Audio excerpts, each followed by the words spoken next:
कुशावर्ताच्या काठावरचं जे मंदिर आहे ते जर तू एक साधारण 25 वर्षापूर्वी जर तिथे गेला असशील किंवा पूर्वी जे लोक जाऊन आलेले आहेत, अगदी आपले घाणेकर सर वगैरे सुद्धा आहेत, त्या सगळ्यांनी तिथे त्या तलावाच्या इथे एक पाटी असलेली बघितलेली.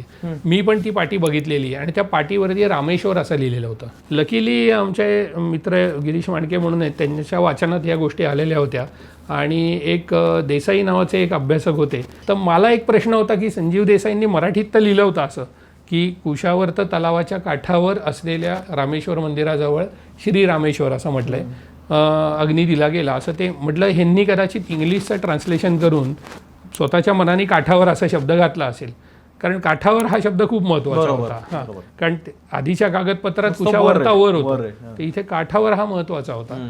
म्हणून मग मी ओरिजिनल कागद बघायला एल्फिन्स्टन कॉलेजला गेलो. तिथे त्यांनी मला तो कागद काढून दिला. तो कागद मी बघितला, त्यांच्याकडनं त्याची कॉपी पण घेतली त्याच्यामध्ये. आणि ते इंग्लिश एवढं फार भारी लिहिलेलं आहे, म्हणजे मस्त एकदम अक्षर भारी आहे, पण ते थोडं असं रनिंग लिपीसारखं लिहिल्यामुळे वाचायला अवघड जात होतं.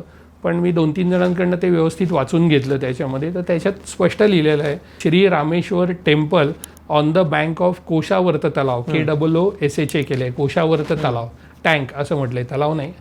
तर हा एक शब्द त्यांनी ऑन द बँक ऑफ हा शब्द वापरला आहे.